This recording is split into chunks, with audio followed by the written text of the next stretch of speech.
What's going on? What's going on? What's going on, people? You already know what time it is, man. Welcome to the Birdcage Free Agency Frenzy.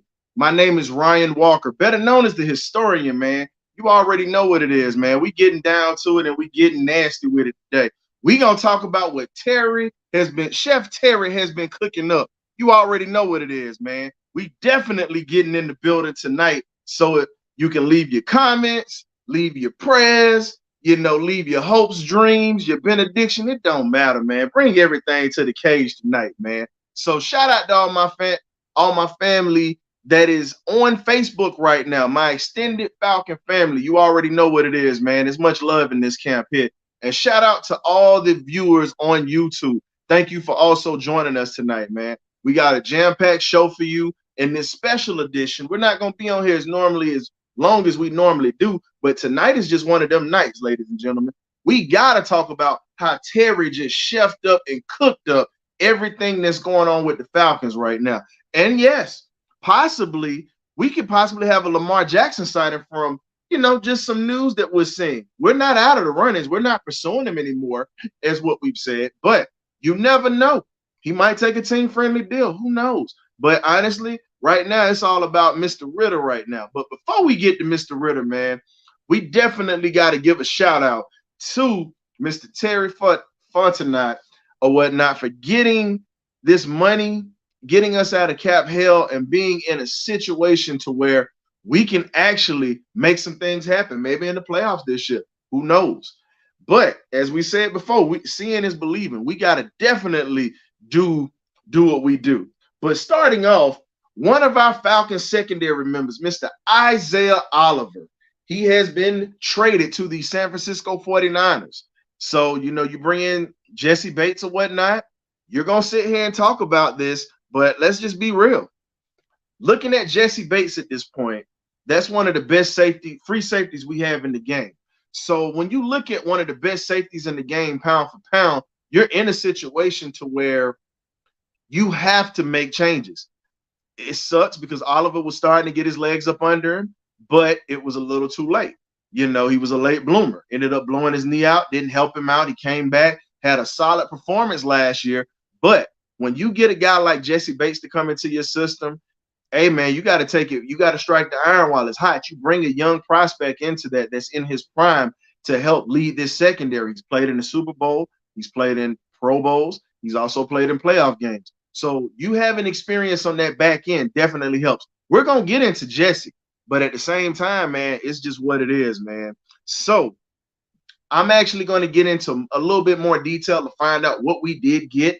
But starting off in the cage tonight, I got to bring in somebody who is celebrating a birthday today. One of my guys, my partner, he's a little rough around the edges. We call him Graybeard or whatever. My man, Glenn. What's going on, birthday boy? Oh, man, appreciate it. Birdcage family, what's going on? How everybody doing? Hell of a way to celebrate your birthday, ain't it, bro? Yeah, working. But it's all good. It's all good. Man, so talk to me, man. So how you feeling so today with all the stuff that's going on with the Falcons or whatnot when it comes to these moves that are being made right now? How do you feel, and what do you think is something that has been lacking, and we've just been in a situation where it's like, well, damn, this dude really is putting in that work? Well, I mean, I see why we hired Terry Fontenot, I tell you that much. I mean, man, Terry's been on fire, man. He's been hitting home runs, hit the beginning of this week, man. Just, I mean, hey, he he hitting every stride, man. I think he exceeded my expectation, to be honest with you, with the draft and I mean with the free agency and whatever, especially targeting what we needed. And I think him and I knew, I appreciate that, RJ. And I think him and the new DC have really pretty much come together and be like, okay, what you need. Let me go ahead. Let me go ahead and get that. Let me go ahead and get that for you. Let me go ahead and get that for you. He just been killing it. You know, Well, you getting done become not giving outrageous contract for wage and giving good, almost team friendly deals, man. And he just been killing it, man. well, you are becoming a very loved member in the Birdcage, as you can see. But now we got to bring in our ear to the streets. You already know what it is. The man hides in laundry baskets and locker rooms. The man literally holds the Gatorade on the sideline. You don't see him because he moves fast. He always get the scoop on everything. My man, Sequimenta, better known as Scoop. What's happening, bro? We can't hear you, bro. You gotta turn on your mic. My bad.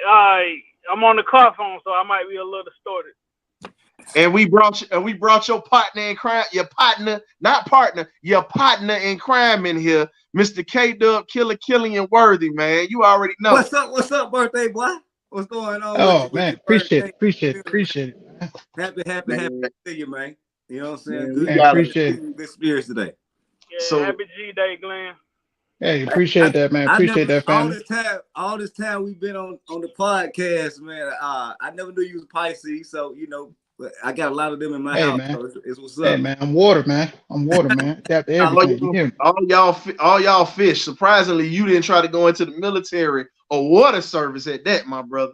But it's Hey, all man. good though. Hey man, land and air. Hey man, land and sea, man. Land and sea. So my man. Facebook users in here, please go ahead and click the link or whatnot so we can see your comments. We also had another partner of ours that was supposed to come in here tonight. He was gonna chime in, you know, the OG of everything, Mr. Strap Brown. You know what it is. He might come in here tonight. He's out there lurking right now. My man might come in here tonight. So you know y'all he was doing be on flip. guard for that. I know he was doing flip. But let's get to it. Let's get to this Birdcage free agency special. We got some guests coming in here tonight, so we definitely got some stuff we gonna talk about. You know, let's bring it to the table. Let's get the I'm not gonna say the boring side of the thing out of the house, but let's go ahead and get I'll say the less impressive to many, but you know, I'm good with special teams because I told you that's a part of the game that I feel is important. We literally locked in Bradley Pinion for the next 3 years. Okay.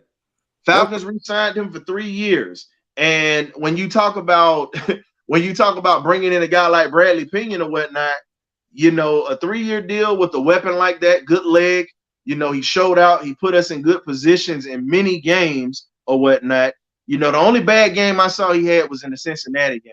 So you already know what it is, man. Already know what it is. So outside of Bradley Pinion or whatnot, now you got some good punters coming into the draft this year, as we know. How do you feel about old Bradley being re-signed or whatnot? Do you think this was a smart move on the Falcons standpoint or what? I haven't seen the Falcons make a bad move yet. Terry out here, he's moonwalking. That's my opinion. I mean, I'm gonna stick to it until otherwise, if they prove me wrong otherwise in the future when these guys hit the field, then I will be the first one on the Birdcage to say kill K-Dub or kill, it was wrong. But let's go. I feel we doing the right thing with our money and we ain't done. And let's go to the draft and let's go attack the rest of these issues that we have. And we're going to be ready to come out there and win this division. Putting it out there. We're going to get at least 10 11 wins next year. You heard it here. Live. Well, here's the other thing, man. Remember this right now.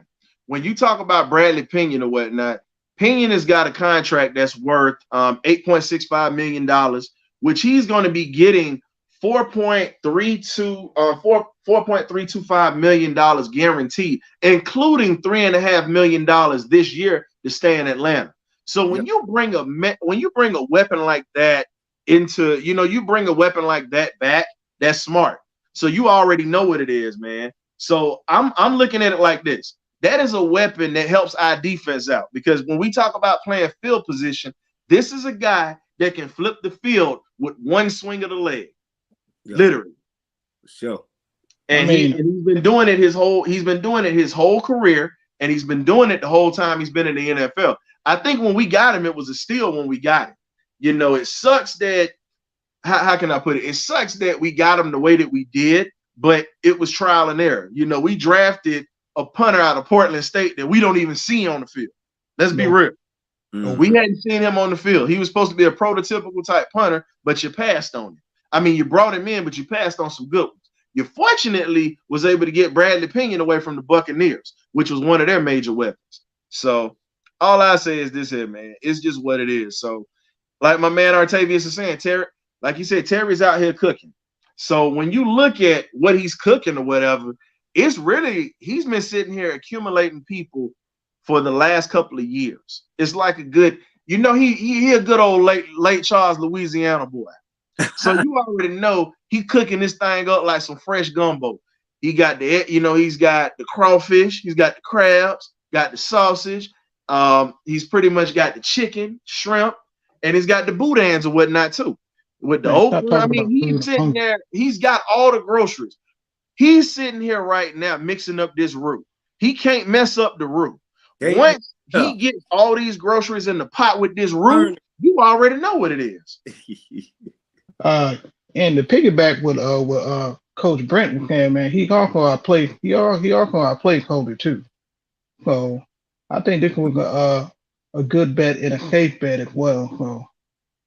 Terry Fontenot, like Octavius said, he out here cooking. He really is out here cooking with this cap. And, we're not, and we still got a good chunk of our cap left. So, hey, man, keep it going. Keep it going. So, and here's the other thing, man. When you talk about, so we got Sean sitting there clowning. He says, what kind of roux? I'm going to tell you right now, Terry's cooking up that beautiful brown roux. That's what he cooking up, that beautiful brown roux that you can sit there and throw some rice, my guy. Throw a little bit of that Tabasco sauce on it. You know what I'm saying? Make it a little spicy. But anywho, man, let's get to it. The next piece was the most important piece that I think that we grabbed. I gotta say, Grady got some help. We talking about defense right now. Grady Jarrett got some help. So when you look at it, all I can say is this here, man. Grady is in a spot now where you're getting ready to see a little bit of the Aaron Donald comparisons, because he's got somebody that plays the zero technique. And for those who don't understand what the zero technique means, that means he's head up on the center. That means he is head up. So when you bring in a player like David Onyemata. I'm sorry, I'm butchering the man's last name, Mr. Onyemata. You bring him in. That was their best defensive lineman in New Orleans. That was their best lineman. So when you look at what we've accomplished and what we've done, we just stole one of the main pieces out of New Orleans. Yeah. Think about it. We were competitive this year. And now you bring in a piece like that. All I'm gonna say is this: that knows the division, and the thing is, he understands how tough the division is, and now he's got somebody else that's gonna make life easier for him. And he understands. So looking at everything, all you can do is just smile and just say, "Well, damn, Terry really going for it right now." Yeah, and he was brought in because he knows the defense. He can also teach the other D linemen the defense because he's that's been his D coordinator. Agreed. And when you look at this defense that Ryan Nielsen has been a part of over in that darn swamp of a state, I say this, I ain't even say swamp. I'm gonna say a toilet bowl of a stadium with turds floating in it. When you got a top 10 defense or whatnot, all I can say is it's like, wow. So Strap, what I did was I sent you the link in your DM, check it out or whatnot, and see if you can get in here, because I know you're gonna preach tonight. You know, I got you on stream. I got you the StreamYard link. So if you want to chime in tonight, brother, you can. I'm making this to where we can have folks to chime in or whatnot. So check your DM on Facebook and you can come on in. So, ladies and gentlemen, that's on YouTube. I also have folks on Facebook who chime in. And like I said, we literally are trying to spread Falcons Nation out, man. Birdcage is not just limited to Atlanta. The Birdcage literally is an extension of a family that we all locked up in the cage together, loving these birds. You know, only Falcons get out of that. Only Falcons get out the cage alive, baby. But anywho, I'm just saying, when you look at what this kid has done, 80% of their defense was rallied around him. Davenport, Cam Jordan, and then you also have Davis, their middle linebacker. They literally lived off of the pressure that this kid actually brought to the table. Yeah, they definitely did. So at this point right now, we have $44 million left right now. And that's even after Heineke. That's even after Heineke got here. We got $44 million to play with. You still have to sign your rookie class. Outside of signing your rookie class, if you're going to go in the direction of a veteran cornerback, because Darius Slay has been released today. Philadelphia has let Darius Slay go. You bring him home. Here's the thing. You bring him home with AJ Terrell, I think that's going to be a steal. If he's cheap. If he is cheap. If he is not cheap, let somebody else foot that bill. No, I mean, for the right numbers, I mean, I already know that Terry Fontenot is doing his numbers, crunching them. You know, if there's this shit player. What's up, Strap? So we gonna go ahead and finish your point real quick. Hold up, Strap. Go ahead and finish your point real quick. Man. This shit here player, you good? I had to bring you in. Strap had to came up. Hey, I feel like I'm in the studio, man. Hey, you in the cage, baby. You in the real cage, you know. We was man. You hit the big Strap. We was sitting on the think about it. We was sitting on the porch for a minute. Now we in the cage, baby. We done moved up. Can y'all see me? We here. We here, Strap. We see you. I'm riding through the deck right now, man. But I'm so elated with what we doing. East side, Decatur, Ware Greater, Glenwood, Ben Hood, all day. Hey, so man, later with what we doing though, man. I'm loving our Terry, you know, using the money, spreading out the wealth. I'm loving the deals. He giving like 3-year deals. He keeping niggas at a minimum. You got to show me what you gonna do. He helping out my boy Jared on the line. We got a goddamn tight end gonna come in and block one nigga. We gonna pound the ball in on the goal line. Nigga, we can't be stopped, my nigga. We ain't done now. We ain't done. Hey, Strap, we not done yet. Terry, think about it.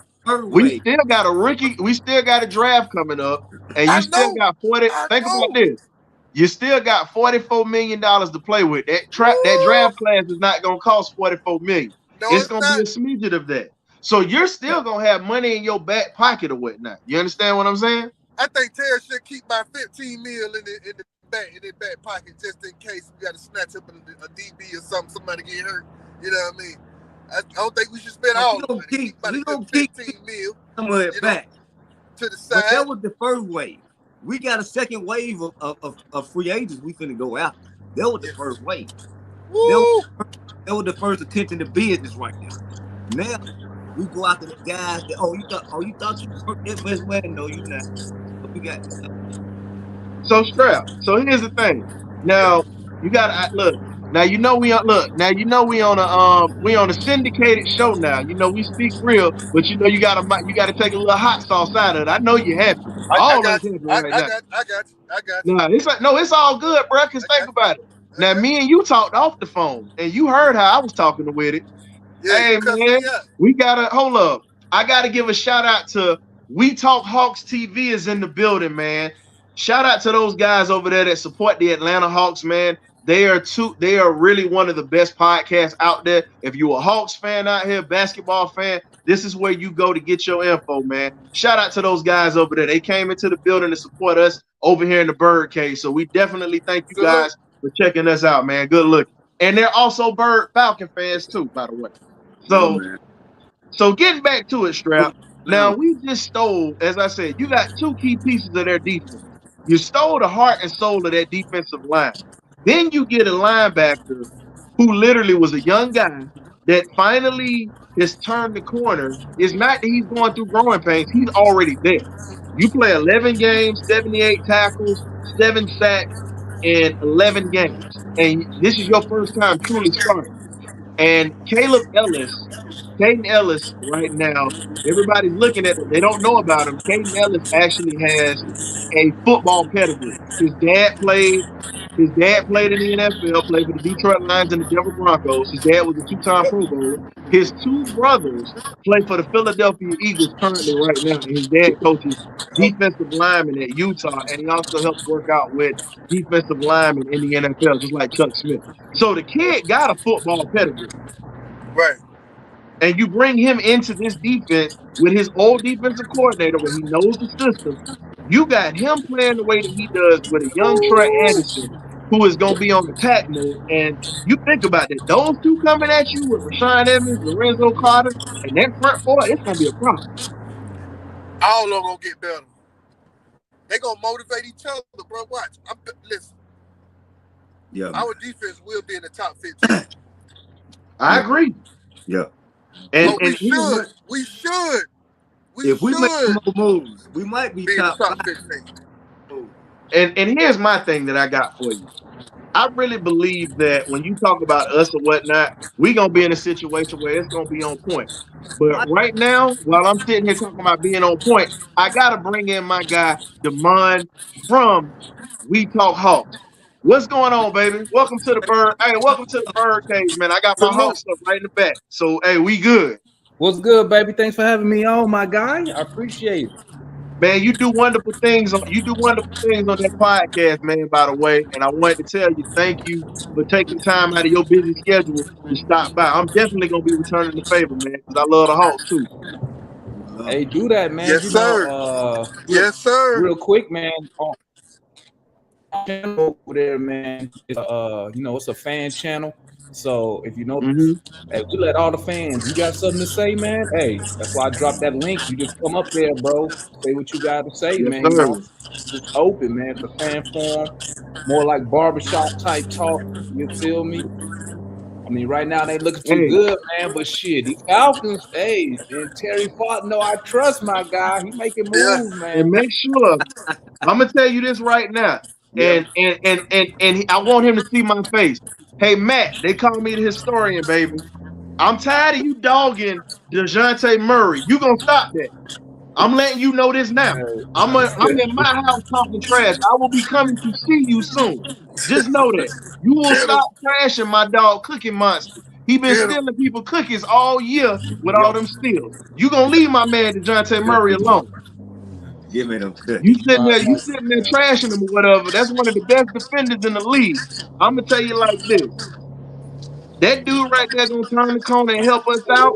Just like we gonna get some more cornerbacks. He's still growing, help us out in this secondary, like Jesse Bates and a few other guys that we gonna possibly look at. So let this man know. Just do this. Tell him to do this for me. And this ain't no disrespect because I do love his basketball insight though. But tell that man this here. Go ahead and start cutting that grass or whatever because it's gonna turn into cheese or whatever. Start hustling me some crackers. Tell him to start hustling me some crackers. Hey man, yeah, you know how we get down, bro. We be live after every Hawks game. We live, dog. So hey, come on up there, tell them yourself, my guy. You know how we get down, man. You know how I'm right there with you. So it's all in fun. You feel me? At the end of the day, you know we all want the Hawks to win. Yeah. We don't take it personal. Yeah, it's a disappointing season, man. Disappointing season so far this year, man. So we might be in the play-in, but I'm gonna tell you right now, I'm always gonna take us being in the playoffs. But I got to bring in one of the OGs or whatever. He is Southside certified.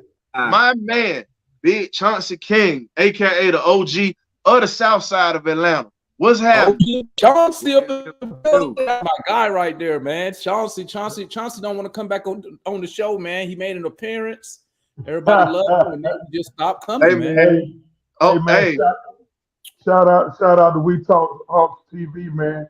If y'all ain't there, you better get there. And if you ain't good, you better be good at getting there. Hey, this your man OG Truth Hurts, man. Appreciate you bringing me on there, little bro. Ryan, what Yes, you sir. got there, homie? What you got there? So right now we're in a position. I'm gonna let you and D talk about this real quick, man. So we're talking about the guys that he just brought in. So we hadn't even touched on everything else. We talked about the two vital pieces that we've brought in and we stole from New Orleans or whatever. That's the key to this gumbo that Terry's cooking. This is his brown roux right here that he whipping up. You got the best defensive lineman that you bring in from New Orleans who caused 80% of the havoc last year and gave, these boys on that defensive line, Davenport, Cam, and those guys a chance to attack the quarterback. Let's be real on this. And then you bring in a young linebacker who has the same traits as Troy Anderson, but the difference is he's turned the corner. I'm gonna let the OG jump on this one, and D, I'm gonna let you jump on it after him because I want to hear your point. I want to hear your point of view on this. So OG, so how do you feel about them bringing in two guys that are familiar with the scheme, the system, and pretty much how do you look at it? Because I know you coach ball and you coach plenty of athletes and you played ball back in the day. So how are you looking at this from a standpoint? Played with his daddy, by the way. hell of a free safety. Real quick. Before OG speak, man. Hey, y'all see that picture in the back of a young OG Chauncey back there in the Navy?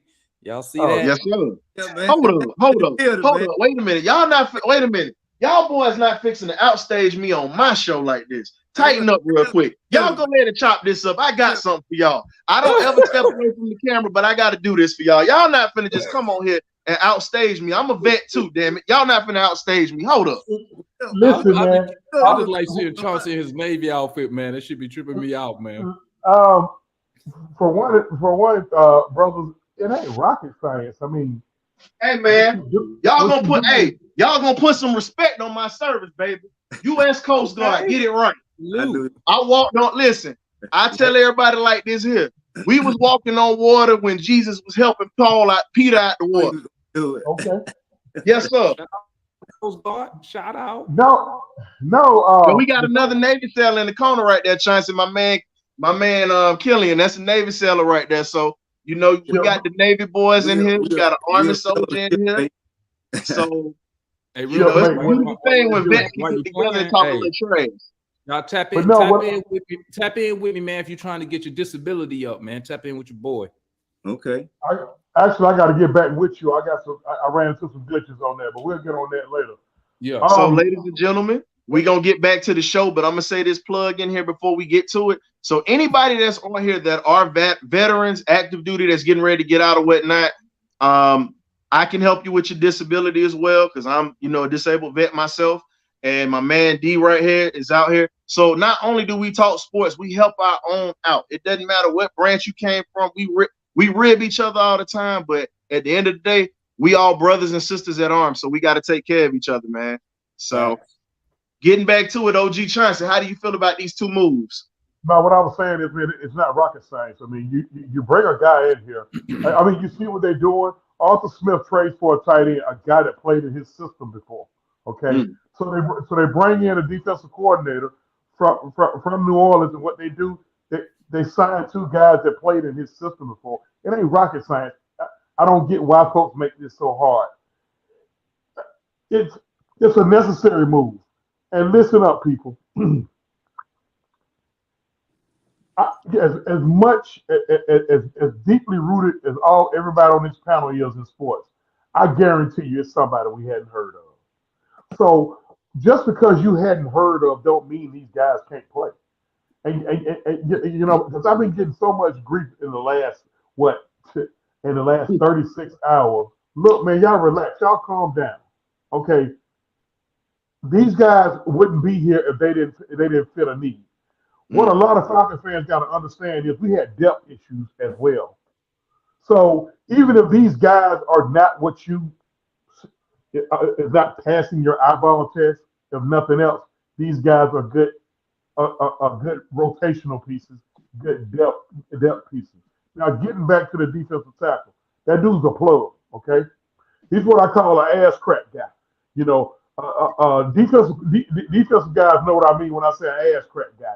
Meaning, hey, if I can see his ass crack, I know he can get down in the trenches. Okay, so I don't know much about the Ellis kid, but I'm pretty sure if we brought him in here, and look, these were some of the first moves that we made. So brother Terry, I'm gonna start calling him Scary Terry because I know everybody's scared of him now. Brother Terry that had these guys already on their radar. I say excellent move. You're addressing needs, and listen, folks. This is part of the rebuilding process. We still in rebuild mode, but we on the other side of it now. We ready to turn the corner, and and look, folks. Hey, embrace it. Y'all embrace it. People are just so. Oh man, they're so upset. I don't get it. Like I look, man. I'm whistling Dixie. I'm happy as hell. I think the moves were great. So I love those two moves just for that reason, man. We need depth. Even if these guys are not probably,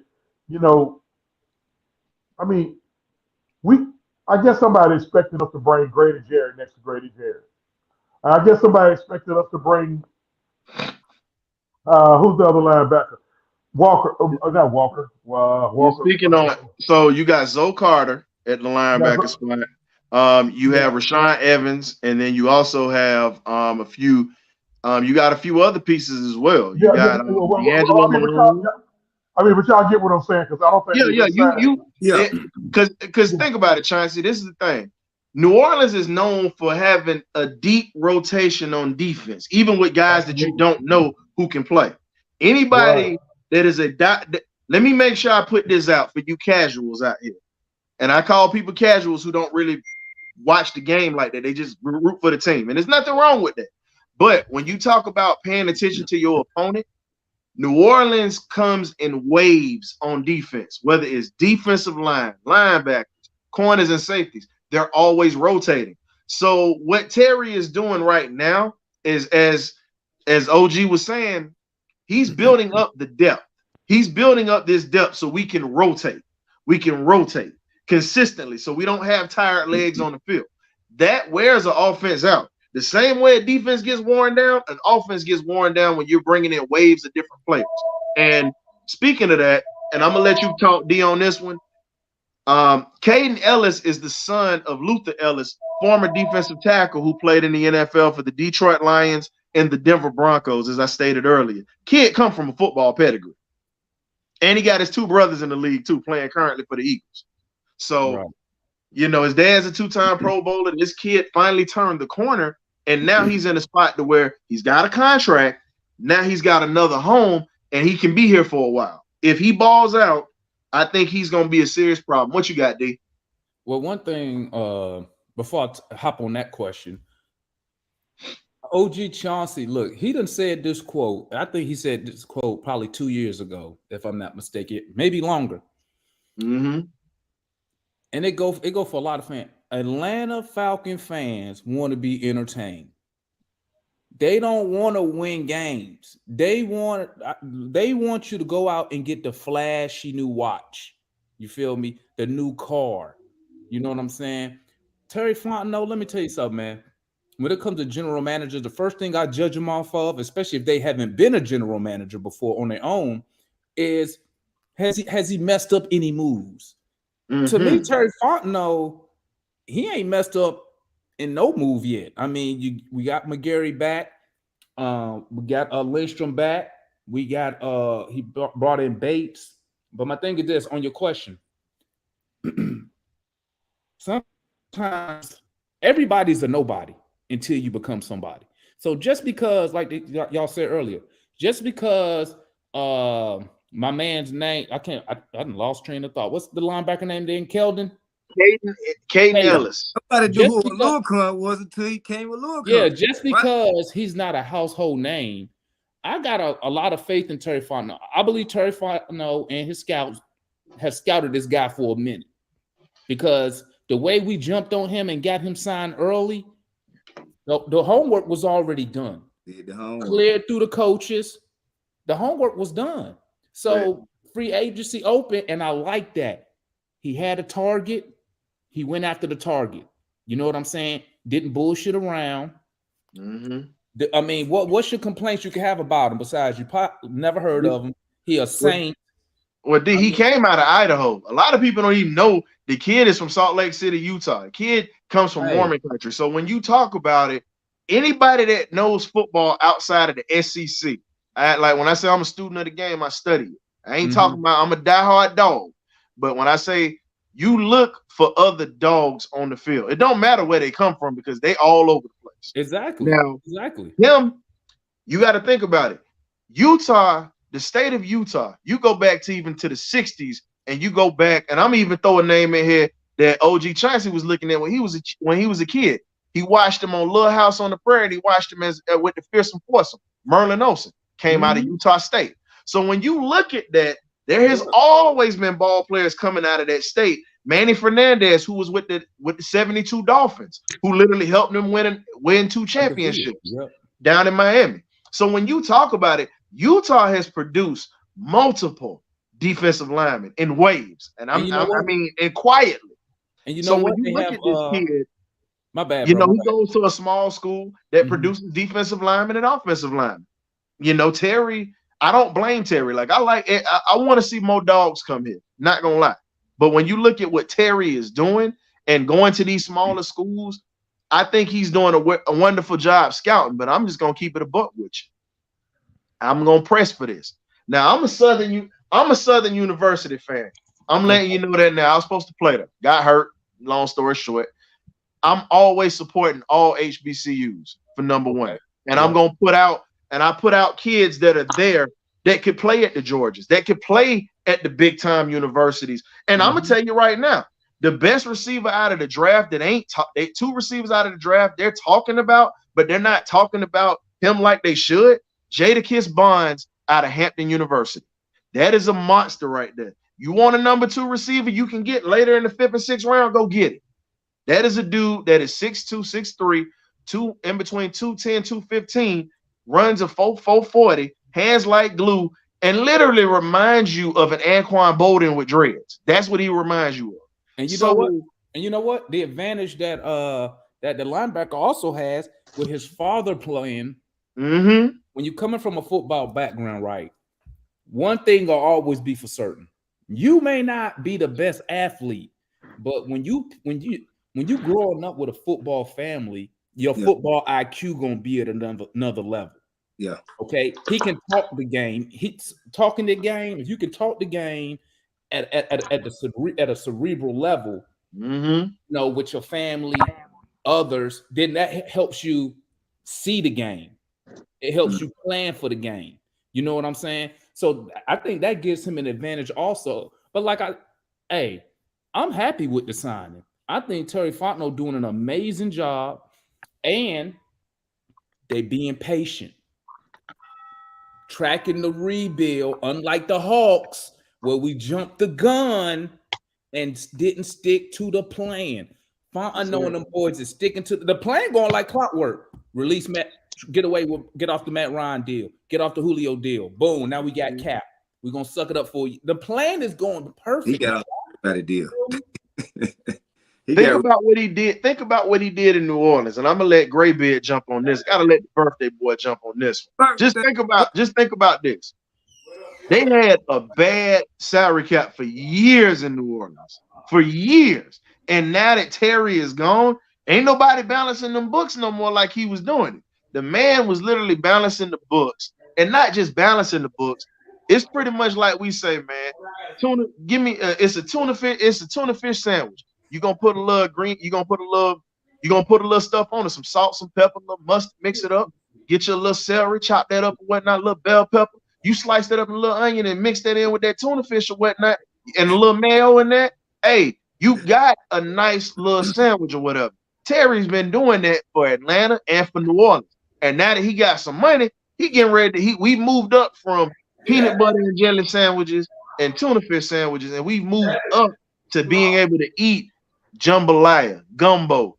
We ain't at the filet mignon section yet. We getting close to it. We eating the poor man's dinner now because we in the rebuild mode. How do you feel about this right here, Glenn? Oh man, first and foremost, man, shout out to the OG King, and shout out to D, man. Nice to meet you, my guy. You too, my guy. Salute. Salute. Man, look, man, Terry Fontenot been killing it, man. He been killing it, man. Cause he making moves that make sense, man. I mean, we don't have trouble in the trenches for God knows how long. Mm-hmm. We getting that addressed. We having trouble in the back end of the defense. He getting that addressed.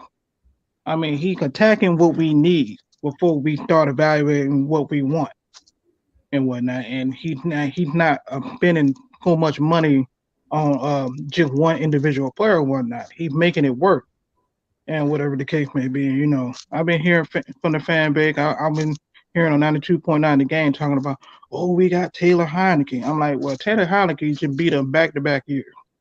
Yeah. So, yeah. I mean, it ain't right. Didn't we lose to Taylor Heineke? We lost to him, didn't we? Twice. Yeah, we lost back-to-back years.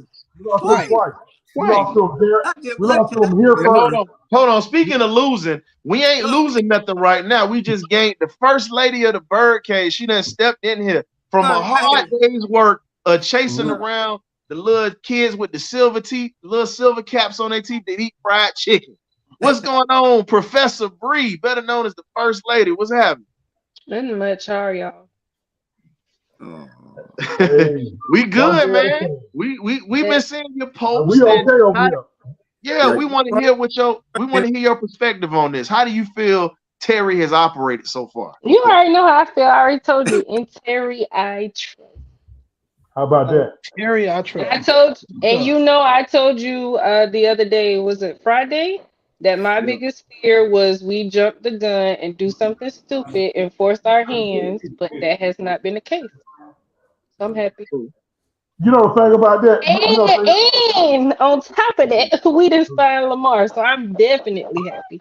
Now, from what I found out, we're still in the runnings for that. No.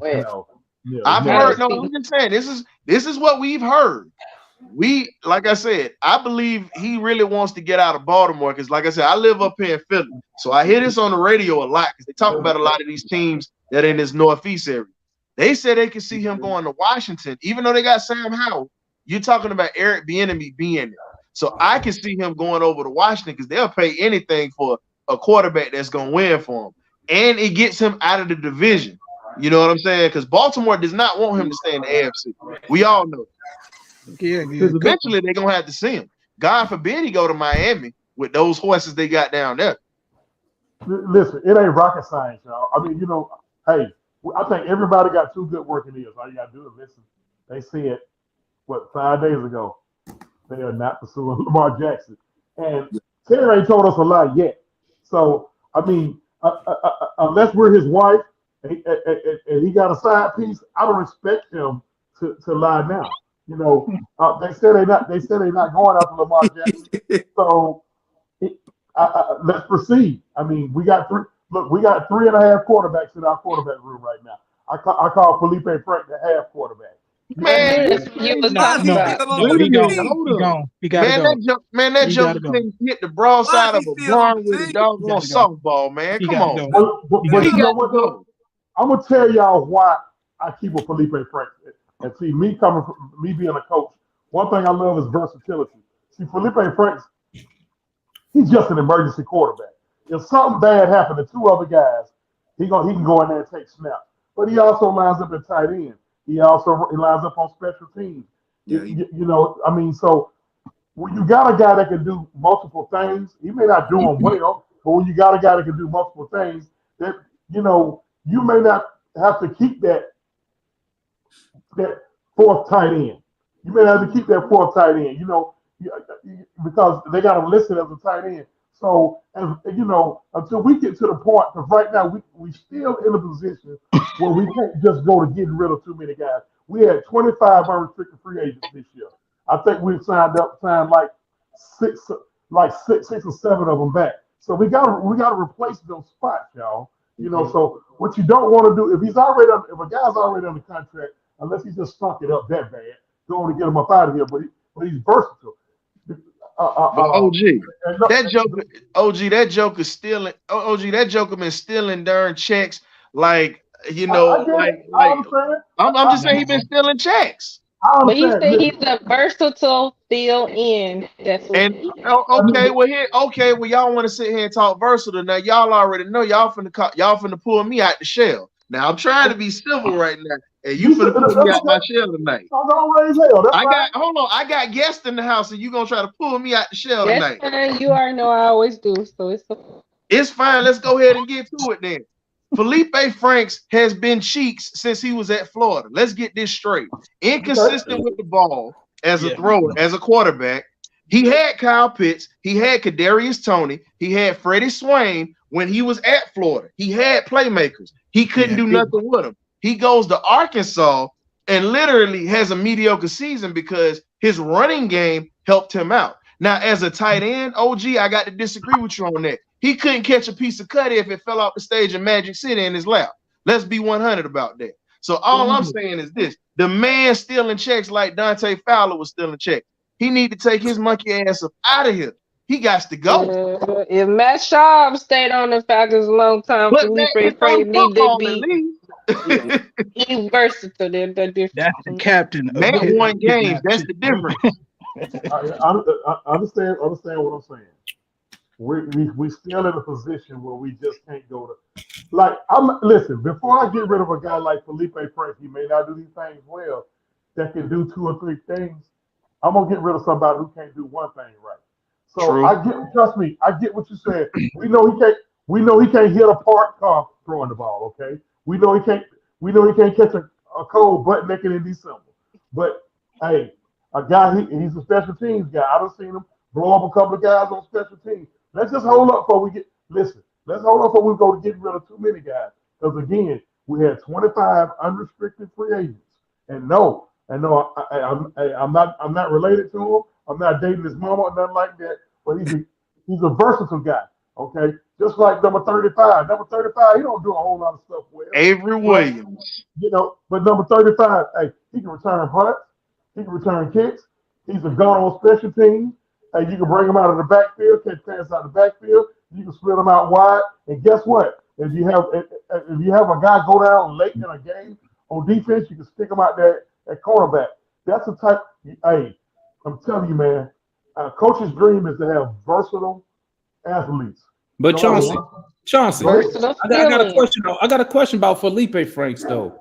The thing that gets me about Felipe Franks, right? And y'all correct me if I'm wrong, because y'all probably got way more football knowledge than I do. But as a quarterback, you can work on your accuracy, right? And improve the accuracy.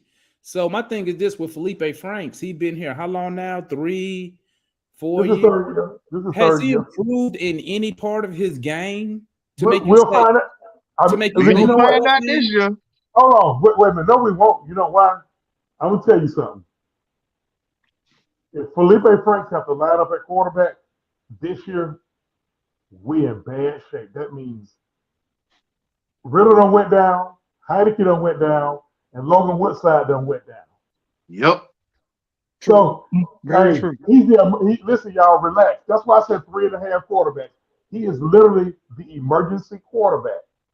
Well, I'm just trying to see reason why you would keep paying him some, good money and he taking a roster spot. Because you know what, I could see if he was getting better. Now, OG, I want to hear this from you. Now, you played defense, with my father back in the day, and I played the same position. I was a safety, just like him. Quarterbacks like Felipe Franks, they get my mouth watering because I know he's gonna do something stupid in the game. I know he's gonna give me 1 or 2. He's gonna give me 1 or 2 opportunities to make a play in the game, whether it's on special teams, because he's blown up people. I will give him that. Blood and guts. Everybody ain't built to be on special teams. You got to have a heartbeat to be on that. You pretty much see who's cowards and who's not. I give him that. He's tough enough to be on there. I think that's why they still keeping him, as you said, because he can do that. But at the same time, we gotta really start gauging. Okay, you got to start bringing in guys, even on the undrafted free agency side, that's gonna make plays. I'm gonna tell you like this: as a scout, I'm going to the black colleges. I'm going to get these cats that are coming out of these schools and taking them as undrafted free agents, like we did with Felipe Franks, and you bring them in and you allow them to be playmakers. Let them start on special teams like they're doing with Franks. And then you give them an opportunity to get in the game. Because you know, just like I know, you come out of a HBCU, depending on what school you go to, because some schools don't have that much depth. So most guys are playing 2 and 3 positions on the field. So you understand that better than anybody, Coach. Yeah. Think about and hey, y'all, let's not spend too much time on Felipe Franklin. Like I said, if he ever got lined up on the center outside of a preseason game, we in a world. So he is, like I said, I'm gonna keep using the word emergency. He is the emergency quarterback who happens to line up at tight end. Not a bad blocker, actually. He can't catch a cold butt naked in December. Can't hit a park car when he throw the ball. But hey, he still got that versatility. And again, it's not bad to give a guy like that a roster spot when he can do multiple things. You don't do them all well when he can do multiple things. So, but hey, again, Felipe Franks, if we got to worry about him, we in a world of hurt. So I think we'll be all right. I think we'll be all right now. So we're gonna get off the riffraff. Now we done talked about the riffraff. It's time to get off the riffraff and let's get on to something that's nice with it. The Falcons get Jonnu Smith and give up a 7th round pick for a guy that has been underutilized. Tough in the block game, got good hands, got good speed, good size, and literally has the most yards after contact when he takes a shot. He don't go down easy. Terry Fondo don't like keeping 7th round picks, no way. So, man, boy, do we win on that one. I mean, and I'm gonna tell y'all something. I expect them to re-sign Pruitt, number 85, because he seems to be a lifeline for Ritter in Ritter's last 4 games. Yep. He seemed to be a lifeline for Ritter because once Pitts went down, we already knew London was gonna draw a lot of the attention. Hey, that safety was gonna cheat over the top, linebacker gonna cheat underneath. Football guys know what I mean on that. So number 85 became a lifeline. So now you got him. We re-signed Parker Hesse, and we brought in Smith. Now that makes 5 if you count Felipe Franks tight ends, and we only got 3. Okay, 4.5. That's fine. Hey, and we only got 3 wide receivers signed on the roster. So I'm smelling a position change, and who would that be? Well, we already know it's going to be Pitts, but he got to get better at his route running. We all know that. He can run, but he, when you talk about a guy, hands in the dirt, he's not used to really, he's nice on go routes and slant routes, but you got to be able to run those dig routes. You got to be able to run those underneath routes where your footwork is 85. And this is what people don't understand. It's the reason why you see guys doing footwork drills all the time. It's the reason why you see guys in a situation where they have to use their technique or whatnot. Footwork drills literally create separation. That is where a lot of your separation comes from. If you don't have no feet, you're not going to be able to make it as a wide receiver in the league. Even if you got blazing speed, because they'll know all he got to do is he's just going to run a 9 route or he's going to run an 8 route. Can we run 2 tight ends? Believe it or not, y'all, that's what gonna probably send Julio to the Hall of Fame. A lot of people think Julio going to the Hall of Fame because he was able to take the top off the defense. Well, he's one of the greatest route runners I've ever seen in my life. Yeah. He runs a Calvin Ridley, Lord. Yeah, Calvin Ridley ran good routes. But hold on, want to bet? My fault. I'm sorry. I had to say that. My bad, Calvin. Guess what? Hold on. Listen. Hey, we got 6 Falcons fans on here. We are hoping for a great year from Calvin Ridley for the Jaguars. You know why? Heck yeah. Get that pick. 2nd round pick. It turns into a 2nd round pick. Yes, sir. It turns into a 2nd round pick. So, hey, you fantasy guys, let's root for Sunshine and Calvin Pitts. Calvin Ridley. So hey, I heard John was supposed to be restructuring his deal for us. Because Yeah, right it's not heard. Hold up. right? You ain't hear nothing. It's happening. He said, I want to be in Atlanta. He said that. Did it on a press conference. I think they said his budget was like 21 million right now. Yeah. He's gonna take pretty much a pay cut because he already know what's getting ready to happen up here in Atlanta. What you think he he's already gonna know go what's down getting to? ready to happen? What you think he's gonna take? He's gonna about half. I think he's gonna probably, if he's gonna cut 21 down, I think you get him down. I think you get him down to probably 16, depending on how long his contract is, because he's not a starter. You don't want to cut it too much because you're going to pay it later. Think about it, y'all. We still got right at 25 left, and we only, from what I heard today, we only need 10 to sign the draft class, and that's only if we stay at number 8. If we bump back, which I think we should do because we still have depth issue. If we bump back, that number goes down. You know, so that number 8 pick is going to be the most expensive to pay, of course. But if we bump back, get a couple, go late, bump back about late in the first round and get an extra second rounder or an extra third rounder, that's less money that we have to pay. We get more picks. So Bree, so how do you feel about Jonnu Smith coming into the fold and being in a situation to where this man wants to take a pay cut to really be here in Atlanta again to be with his old offensive coordinator?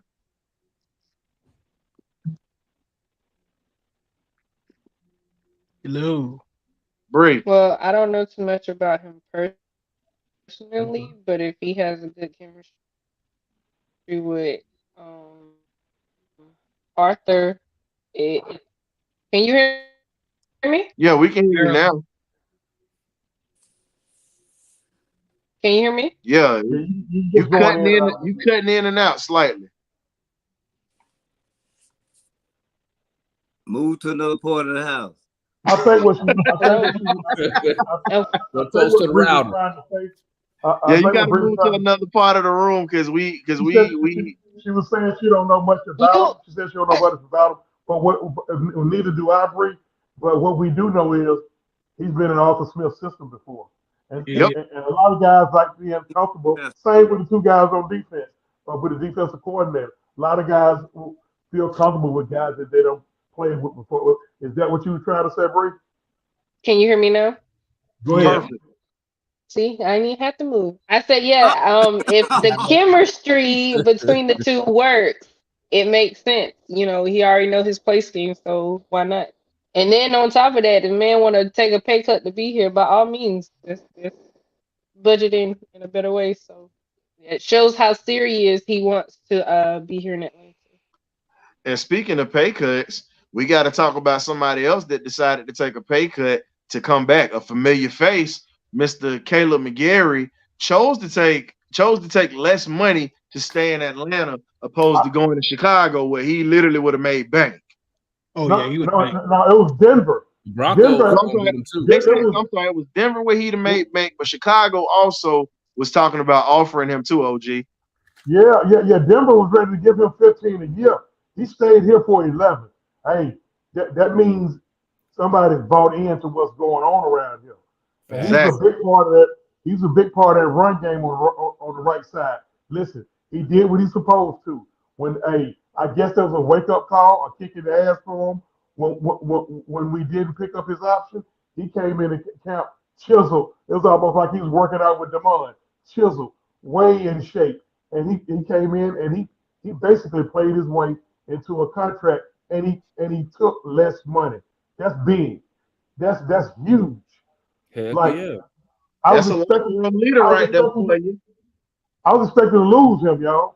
And when I looked down, and when I saw Scary Terry brought him back, I said Terry's old lady gonna have to give him a whole lot of liking tonight in the bedroom because he doing his job. That boy Terry is savage out there. Boy, man, Terry, for real. Man. Terry on one, man. And to piggyback with Coach King was saying, man, about the tight end that we got. There's no excuse why we can't run a 2 tight end cut. No excuse. Isn't that what Arthur Smith ran in Tennessee? That's what Arthur Smith ran in Tennessee. Yeah, Yeah, But think about then it. with So y'all know who his mentor. You know who his mentor was, right? Who? Arthur And, Smith? and OG knows this because he grew up during that time. Joe Gibbs was his mentor. Besides him growing up in the DC, Maryland area, his first job was with the Redskins at the time when Joe Gibbs was on his second stint with the Skins at that time. Okay. Now you got to think about it. During the time Joe Gibbs was winning Super Bowls back in the day, that was mainly the building block of his offense. A nasty offensive line, the Hogs, and you have two tight ends that can go. You had Doc Walker and you had Clint Didier, the other tight end. So when you had that, they were the same stuff we're running now. They were running. They had a tall, big receiver, which was Art Monk. That's your Drake London right there. And then you have a speed receiver, which was OZ. That was your Gary Clark, Charlie Brown guy. And honestly, at this point, I see us getting a valuable number two. If we don't get one of these guys from a big school, I can see one coming from a smaller school. Like I said, my bet is on either Shaq Davis or Jadakiss Bonds. And Xavier Smith is another guy that you got to look out for out of FAMU. Those guys, when you talk about speed, body control, and hands, you can get them for little to nothing and bring them in because they fit the system that we run. And they can stretch a defense and open it up for Kyle Pitts and also open it up for Jonnu and the running game as well. So if we get consistency with that passing game, we going to be a problem. So you're saying out of the two guys, because I think it's two guys that we got that are unrestricted free agent on that end. One can take the top off of the defense, which is Demir Bird. The other one who can sit down in the zone, who got a little shiftedness in OZ. Are you saying we should lean toward OZ? I expect them to bring one of those guys back. I think you should lean to. I'm gonna say this here. OZ is a guy. I say this here. I think he's more of a situational guy. I don't see him as a true starter, but he's a guy that earned his bones this year. When you talk about making big plays, he was a guy that made clutch catches when we needed him to be made in crucial parts of the game. He would just snatch a ball out of the air like it was nothing. So he holds on to the football. Drake London, I need you to sleep with the ball, young man. I need you to sleep with the ball. Come holler at me in this weight room, man. So they'll stop taking us cookies, man. No, don't mess him up. Hold up. You had wait a minute. That was a grown man that took it from him. That was Khalil Mack. That's a whole other animal. I can swallow that one, but them two fumbles against the Saints, one here and one now. I'm still No, he didn't fumble the first game against the Saints, did he? No, it was the second game against the Saints. He fumbled that ball when he had took off down the side and actually had a chance to score. Yeah, that was I left in 2 minutes to go. Yep. But that's okay. And the Baltimore game, when he had those sleeves on it, he fumbled in that game. Right. Yeah. I almost lost the TV on that one. Hold on to the football, but I think he will. OZ is a guy who can sit out in the zone, especially when you start doubling them other animals out there, and he can sit out in the zone. That's a quarterback's best friend. Somebody who can be right there when they get in the situation. So agreed. And here's my thing: you got to bring in a guy that's going to be a valuable number two. You know what I'm saying? I expect one of our first picks on day 2 to be a receiver. I think, I was gonna say either day 2 or 3. Another guy that I look at, Parker Washington out of Penn State, game changer, true game changer. That is a guy that you can try. That is a guy that you can bring in, and he can start from day 1. He's one of those guys that can start. Cedric Tillman is another guy that I would look at out of Tennessee. If he didn't get hurt in that game, we don't know who Jalen Hyatt is. Fact. We don't know who he is. He's probably like a day 3. He's like day 3. What about Marvin Harrison Jr.? He's going to be a junior this year. He's a sophomore. He ain't coming out? No. He'll be the first wide receiver off the board. Hands down. Okay. He a dog, bro. Can I dream a little bit? Is it okay for me to dream? Man, that number 11 for even though he didn't do much against us in the national championship game, is the number Jackson Smith and Jigbo. Ohio State. That's No, Jackson Smith and Jigaboo. No. I'm talking about the guy who did it in that championship game. You talking about Oh, TCU? you talking about Demario Davis? You talking about Davis?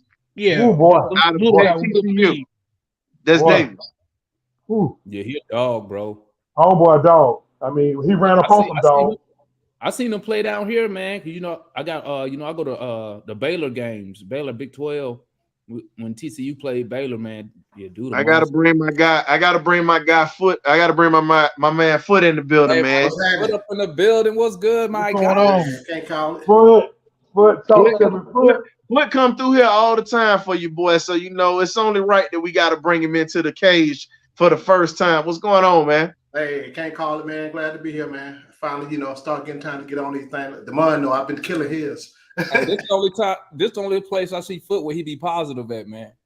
Oh man! Hey, I told we tell everybody just like this, D. If you gonna bring some smoke or whatever, you better make sure you got some fire with it, because damn it, we come sideways, we come from the top, we dropping elbows like old Dusty Rhodes used to back in the day. Absolutely, I'm always gonna keep it 100. So what you got for us, Foot, man? Because I know you've been in the chat so many weeks throwing stuff out there. I want to hear how you feel about what's going on and what you see transitioning now. I love it, man. I mean, we took care of a lot of needs, and like I think Chauncey said earlier, rotation. We were laser focused, right? I mean, I never thought we would have got all that. Just in the free agents first couple of days. I mean, I always said that when people clowning the organization, like, bro, they've been here 2 years with nothing, and we got 7 games out of each time when I didn't think we was gonna get anything. So I trust that they did enough for me to trust what they were doing, right? And this the year that's telling us what they're doing, right? And I mean, we ain't even went to the draft yet, and we took care of a lot of needs. Now we can kind of pick whatever we want. I don't even know which way we want to go. Now, if Carter there, grab his ass. I don't care what he did. Absolutely.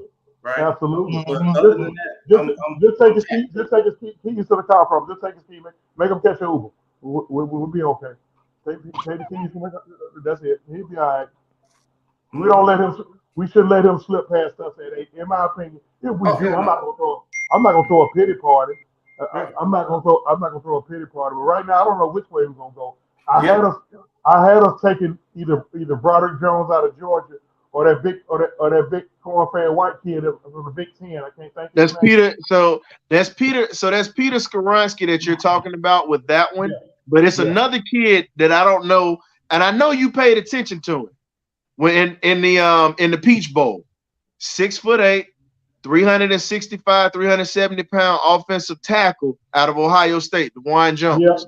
Yep. He swallowed up every Georgia defender that was in his way. That guy rarely gets beat. He moved mountains, man. And think about it.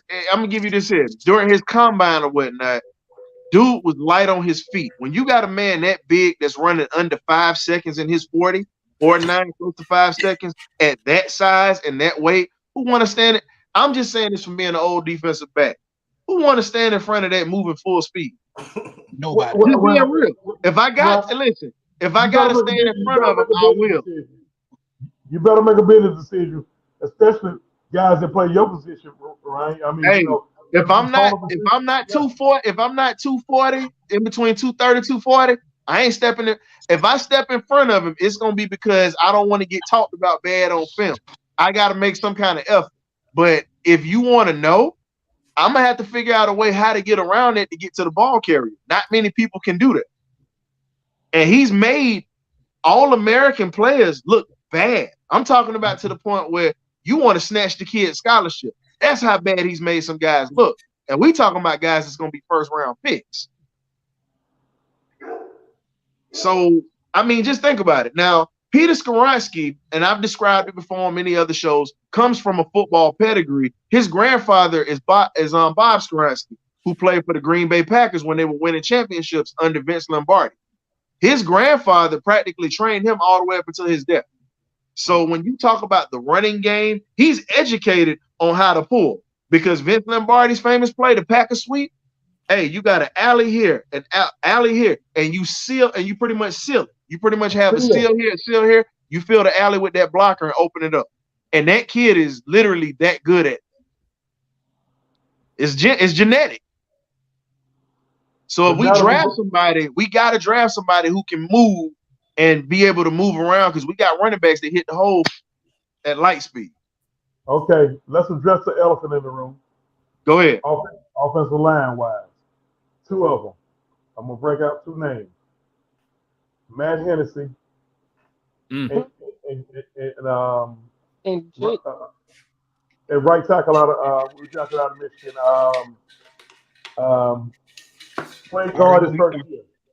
Played guard his first year, but he's actually a tackle. Jalen Mayfield. Mayfield. Oh God. I mean, here's the thing. What's that? Jalen Mayfield couldn't push a biscuit off a plate, man. I don't think. I still got nightmares. They said he got better during the season, man. I don't think his power was the issue. I don't think him getting his hands on somebody was actually the issue. I think it was technique with him. I mean, because I seen him, make a few pancakes for breakfast. But it's when he's able to get his hands on somebody. And eventually, Jake started to get long in the tooth. We're gonna have to replace him over there. So do we? Agreed.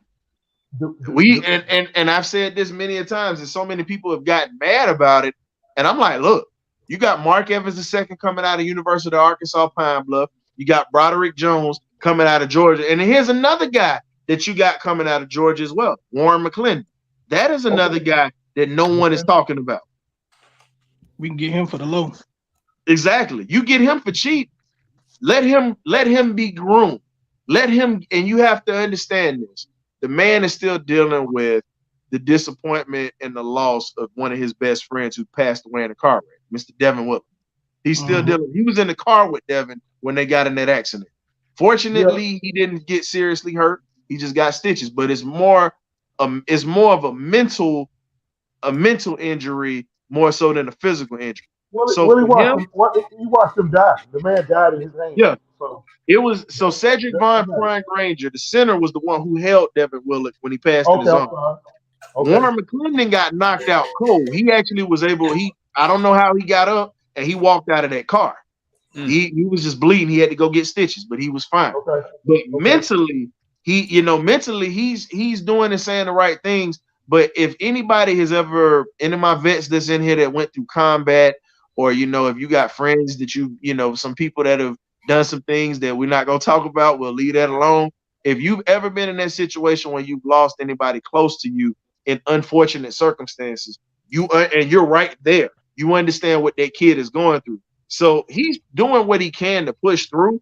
But once he breaks through and once he heals mentally, that is a guy I wouldn't mind having, because he's a bona fide dog and a good leader.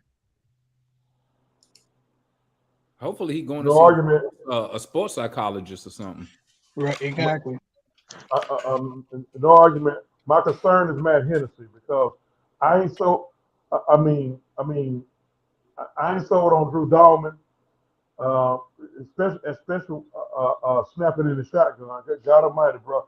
Hey, aim for his numbers, son. I mean, he threw so many balls, left, right, low, high.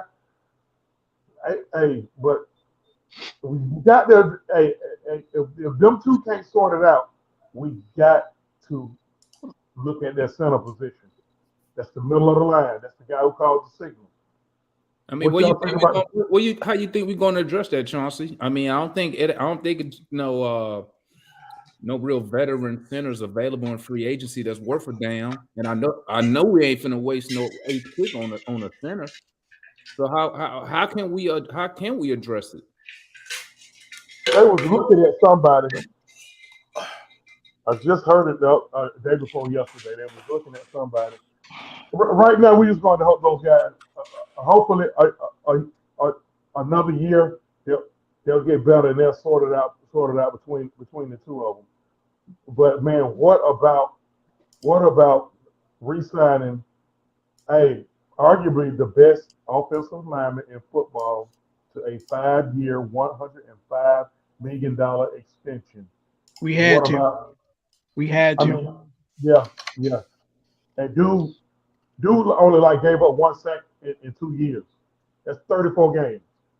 Bro, I heard I don't know if it was him or McGarry, but one of them just got like their first holding call like this year. Like in a whole That was Lindstrom. Lindstrom? That was Lindstrom. That's crazy. That's crazy. He's been balling since we drafted him. Since the time we drafted him, he's been rock solid. That's a crazy stat. And y'all remember how crazy the fan base went when we drafted Lindstrom? We drafted them both. We traded almost back to back, first and second.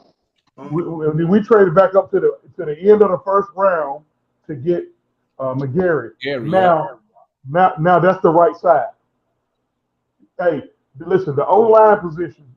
Let me tell y'all something. The O-line position. That's the hardest position to develop. Mm-hmm. Those guys need time. That's why I ain't ready to give up on Mayfield or even Hennessy. They take the longest. It's gonna take some guys. Look, you're gonna have some guys who come out. The Jonathan Ogdens, the Anthony Munoz, the Larry Allen. Some guys just gonna have that it when they come straight out. But then some guys, man, you just you gotta let them develop. You gotta let them develop, man. What's the average development time for an offensive lineman though? Because I mean, it sound good. It depends on the type of scheme he's in.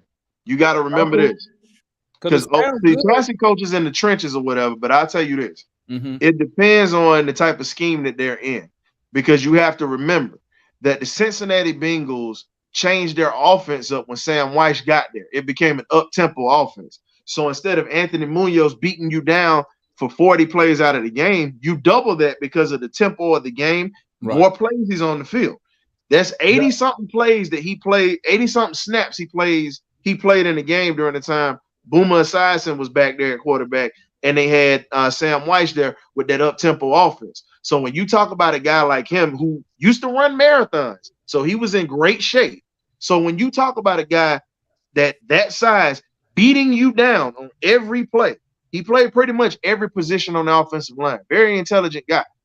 And when you talk about him beating on defensive players, it just wasn't fun for defenders to have to take on that. Now, I'm not comparing Bruce Matthews, Jake Matthews' dad, or Anthony Munoz to what we have in Chris Lindstrom. I think Lindstrom is going to make his own bones because he has his own style, because those two dudes that I just told you about, big, nimble, and nasty. Lindstrom is, I would say he's a more athletic Jeff Van Note if I had to compare him to somebody. Mm-hmm. So just because of his size and the type of punch that he has. So how many years you gonna give Mayfield till you say, hey, it's time to move on? I mean, you got two. Listen, it takes a guy 3 to 5 years. I'm saying at the end of this year, if he ain't figured it out, I mean, then hey, we're gonna probably have to move on. You got to chuck the deuces with a guy like that because you've been here for a while. Yeah. Here's the thing. I get that you went through 2 different head coaches and 2 different schemes or whatever. But now that you've been in this scheme for a minute, if you can't grasp this by this year, because you've been in Arthur He came in with Arthur Smith. I'm sorry, he came in with Arthur Smith when the other regime got fired. But if you can't grasp it, you've been here for 2 years. You in year number 3. If you don't make that jump now, you ain't gonna never make it. Damn, that's a third round pick. I mean, he is still having nightmares with Fletcher Cox in the first game of that season that year. Oh my God! Well, Fletcher Cox ain't no normal dude. I'm gonna say that. Good God Almighty. Yeah, but if he can at least be the primary swing guy in case somebody goes down for an injury for 4 to 6 weeks or something like that, we got to put somebody on our. Yeah, we got to move on from. But you got to have a good swing tackle. You got to have a good swing tackle. A guy who you can stick at tackle or guard. So hopefully he can take over that role, or hopefully he can be ready when Jake decides to hang it up. You know, I ain't always been the biggest fan of Jake, but I will say this: Jake is the model of consistency. You know, Jake, he's been there for 8 to 10 years now, and listen, and we're getting back to restructuring. Let's not ask him no more. Jake done restructured this deal 4 times. So that's probably why he's still here. I mean, he's willing to give some money back. So let's look at Grady Jarrett. It's time for Grady to restructure a little bit. He wants to stay here. He wants to be here. Because we got to pay. Listen, you already know the next big fish we got to pay. We can't let him walk. Yeah. And that's number 24 on defense. Can't let him walk. No, we can't let him walk. It's so many people that's talking about trying to let this man walk. It's people that's actually saying this. Really? It's been people in. Man, they've been doing that from day one. They've been doing that from day one. About it. Now I'm gonna tell you this. He was dominant until he had injured. Yeah. But here's my thing. I honestly was upset about the pick when he first got here because I was like, okay, I knew, local kid played at Clemson, and the competition that everybody know that the ACC is watered down. Everybody know that except for Clemson and maybe North Carolina State, and maybe Pitt right now. It's only it's a handful of schools, but for the most part, Clemson has been running that during conference for more than 10 years. So we didn't really get to see him challenged until he was in Ohio State. He struggled against those guys there. And then he also struggled in the LSU championship game too. But I thought everybody struggled against LSU that year. Yeah. I mean, listen, they steamrolled their way through the season. And a lot of people judged him off of that. Can't do that. A lot of people judged him off of that. And man, he done came and look, Shawty a small man, but he all man. Hey, he ain't scared to come up and deliver that hat either. Along with he's a hell of a cover corner. Yeah. So, we got Ben Jones. Somebody said Ben Jones. That was Coach. That's Coach Brant. That's Coach Brant. So Ben Jones has been in that system for 11. You think about it, 11 years.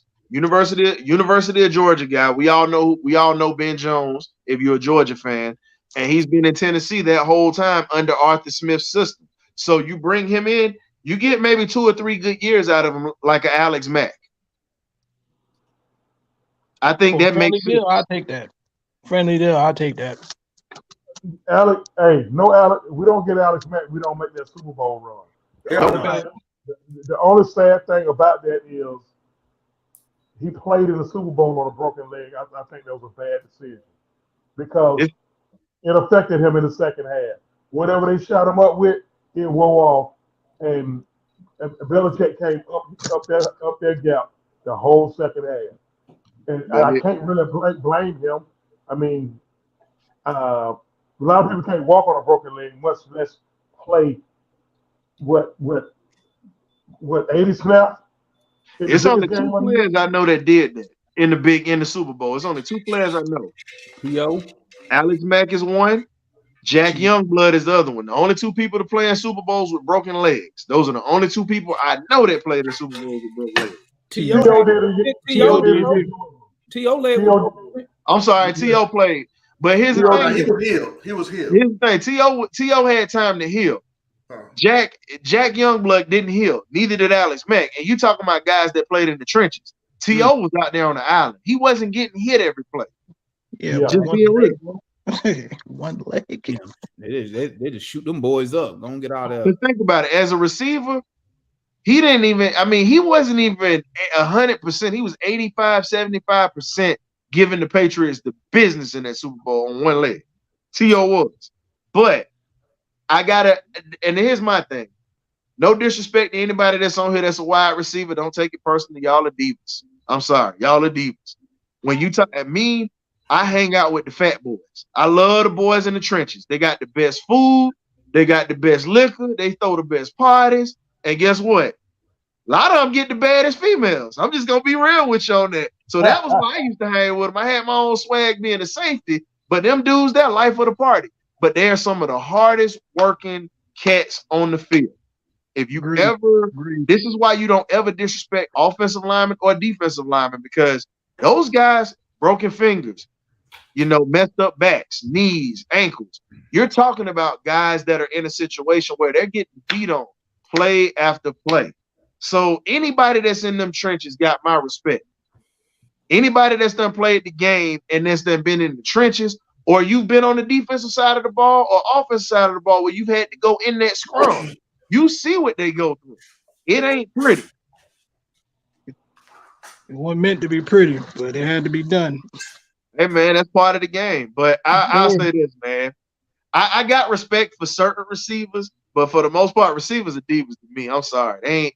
It's something that's tough, but most of them, man, they're flawed. And Georgia had one named Pine Ward. Brett Gaylor don't like that now. Brett said, "Come on now." Coach used to be a wide receiver. That's why he's saying that. But getting back to our topics or whatnot, man, y'all definitely keeping this funny. Let's talk about the big fish, Jesse Bates. What everybody been wanting to talk about. Boy, that was a win. Boy, that was a win. As soon as I saw that post, the Instagram post, I already knew that. Boy, it's a wrap. It's a wrap. The agents, all the other, AJ, all of them, it was a wrap. I like it. I love it. That was one of the best. I'll say this. Oh, the move, man. I think that was one of the best moves that we made in the offseason. I mean, as of right now, yeah, agreed. You know, earlier somebody was complaining about what we paid him. I'm like, listen, man, well, you got to make all of these moves. 9 times out of 10, you're gonna probably stretch it out to pay somebody a little bit more, man. It's kind of reality, but he was kind of like the best safety on the board available. I mean, somebody correct me if I'm wrong, Coach. And here's the thing that Coach said, and we both talk about this. And I know you might use this strategy too, Coach King. The thing we always tell people, you know who know how to shoot pool and who don't. As a safety, you're a pool player. Mm-hmm. Pretty much the balls that you knock off the table are these running backs and these receivers. When you talk about taking different angles. So when you look at the angles that guys attack from, Richie Grant is not a free safety. Bad angles. Okay. Bad angles. So when you talk about that or whatnot, you have to, hey, Foot, come on back on when you get done, man. We got you, bro. So when you talk about the angles or whatever, you have to understand how to play pool. You have to understand how, if you got a receiver that's fast as hell sprinting down that sideline, you're not gonna go for this inside shoulder. You got to aim for this outside shoulder. You don't give him a lane to run through. You have to take away that lane. Jesse Bates is very good at taking away this outside shoulder when you got guys like Tyreek Hill, you got guys like Jalen Waddle and these guys that are actually able to take the deep ball the distance. He's able to play pool and knock guys off of balance. So as a free safety, you're the last line of defense. If you don't know how to play pool and you don't know how to hit your targets, you're pretty much going to be screwed, because you got to hit not only receivers, you got to hit these 230-pound, 220-pound running backs that are running as fast as you. Right. So Bates is a guy who is a playmaker, and he's very smart with it. You know what I'm saying? Hey, I like the move. So we got you back in the live stream, my guy. Okay, now bringing him on, is it safe to say we're gonna probably move Hulk to the nickel, because I don't think we're gonna bring back. Oliver got traded today. He's gone to San Francisco. Didn't know that. Oh, for real? Oh, okay. Oliver got traded to San Francisco today. I don't know what he got traded for. I'll probably have that tomorrow on the show. But, I thought he was unrestricted. No, they got rid of him. He's in San Francisco. Shanahan took him. Damn. You know, with the pieces that they're losing, they got to bring in somebody that they can get for cheap that can play in the secondary.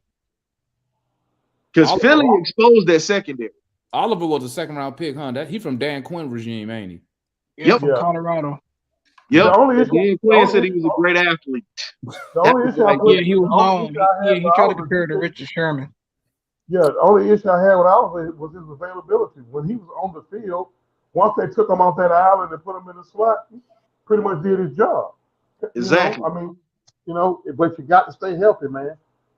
The best deal is availability. And speaking of health, we're gonna get to that, because I think Bates has been solid. You know, Pro Bowl, Super Bowl, played in the Super Bowl. Also, outside of playing in the Super Bowl, you're talking about a guy that's got playoff experience and has been in big games. So him being in the back end definitely helps out guys that have not been in the playoffs, that don't know what it's like to play in the Super Bowl. Like, it's one thing that he and Grady got in common, minus the Super Bowl losses. They were there. They had to play in the big game. They had the pressure. So you're talking about guys that see eye to eye. Like, okay, I see stuff differently than these guys that have never even played in the postseason. That's how they're going to look at it. And you know what they else understand what it takes to get to the postseason. What else you can add to that is Bates, coming from a winning organization, well, currently winning, but also he coming from an organization that has, started over, getting their quarterback, starting from nothing, come back. And he can, help coach, mentor the players like, hey, we on the right path, guys. You know what I'm saying? I've been in this situation before, rebuilding our defense. Mm-hmm. So I think that's a plus, especially for the younger players that we have out there. Agreed. Hey, but family, I'm about to tap up out of here, man. Yes, sir. We definitely appreciate you coming through. All right. Hey, make sure you let me know, because I know Hawks gonna be playing soon. You got to let me know, because I definitely will be paying a visit to your camp. I gotta I'm gonna step out the cage or whatever. I'm gonna take the Falcons wings off. I'm gonna step out the cage, and I gotta put on that Hawks hat, because I want a piece of Matt. That's who I want out of that. I want Matt. Yeah, I'm definitely going to come see that. That's That's what going to we be a go show. back and forth with all the time, Matt. Him and Matt be lighting his ass up. Oh, I already know, because I had to deal with John. I dealt with John at ABG, so I already know what it is. John is on his best behavior with y'all. Let's make sure we get that straight. Yes, he is. He is. He wasn't like that. You caught him a couple of nights off that Brown, though. You caught him a couple of nights off that Brown. John was in there acting crazy. Yeah, John man. No, so we're not the only ones who get a piece of Mr. Harris. So I definitely understand. When he start doing this right here, I love it. Yeah, when he start doing this right here, you might as well just go ahead and say, "Oh, here we go." Hey man, hey, I'm gonna be looking out for you, looking out for you, man. We got tomorrow, we got the morning show. Hawks play next game is Friday, so against Golden State. Hopefully, we don't put on that performance that we did against the Timberwolves. Are we home? Yeah, we home, but it don't matter, bro. It don't. Make sure you let everyone know your podcast or whatnot, because I'm not gonna steal your thunder. This is your baby right here. Hey, y'all come through. Hey, We Talk Hawks TV, man. Come through, man. It's nothing but a party over there, man. Fun. We talking Hawks basketball, man. I'm gonna try to make sure I don't fall asleep on stream, because they left. Oh man, they talking bad. Look, he was sitting there like this. We were like, is he up? No, they talking real bad about you, man. I thought they were lying. I defended you. I said y'all lying on my guy. They said no. Man. Hey, the Hawks was so bad that night, bro. I was in the garage by the third quarter, man. You know what that means? Yeah. When I go to garage foot and Sean, y'all know what that means. And you know what, man? See, we, like I said, man, birds of a feather flock together. Y'all like country cousins, as we would say. Y'all right across the parking lot from us. Y'all Falcon fans, we Hawks fans. We got some fans in here that ain't Hawks fans, but they are Falcon fans. So, we got one out of the two. But it's all good, though. But I appreciate it, man. Hey, this is an awesome platform, man. And thanks for having me up here. Like I said, my football knowledge is not up there like my basketball and Hawk stuff. But just listening to y'all talk, man, listen to Chauncey and all y'all going at it, and Coach out there in the chat, it does nothing but help me, improve my football knowledge. So I appreciate the love, man. Make sure, hey, y'all come through, man. I'm going to be looking for you too, man. Hey, you ain't got to look far. You ain't got to look far, because I watch you on YouTube. So now that you're telling me that, I need you to give me that link so I can slide in. They know I dropped that link in the chat, man. So make sure all y'all come through, man. Ain't nothing but a party. Right after the game, man. Man, this is nothing but universal support right here, man. Birds support, man. We got you, man. I appreciate it. All right, y'all have a good night, family. All right, dude. Appreciate you coming through, family. I gotta chase Damon up out of here. Look here, man. This is an excellent platform. I will definitely be back, man, because I love to talk to all my teams. I'm ATL, Georgia, everything, man. I'm the same way. To the casket drop, man. Hey, man, I'm OG. Truth hurts, man. Hey, I'm always seek and speak the truth, whole truth, and nothing but the truth. Little bro Ryan, take us up out of here, man. I'm out of here, man. Coach, we thank you for coming through, man. You know, we got some Tennessee fans up here. I got to throw this up in there for them. Man, you know Coach B gonna get you, bro. Tennessee fans up here. I got to throw that up for them. But we do thank you for coming through, OG. Appreciate it. All good. Yeah, I looked it up. Oliver was a free agent. Yeah, that was one of my guys posted or whatnot, man. Oh, okay. So I say this. What's going on? I got my uncle Dennis decided to join. He's on the YouTube platform. Shout out to my uncle, man. He stepped away from his schedule or whatever to stop through and show some love, man. You know, what's up? Bad as a bad man. Coach is putting up Rocky Top. We know you and Melton a Rocky Top. It's all good, Coach. But so finally we got to get to this right here. Taylor Heineke. Let's be real on this. We bring in a second string quarterback who literally took, and really he was an undrafted guy. He goes in Washington, all those quarterbacks go down. He takes them to the playoffs.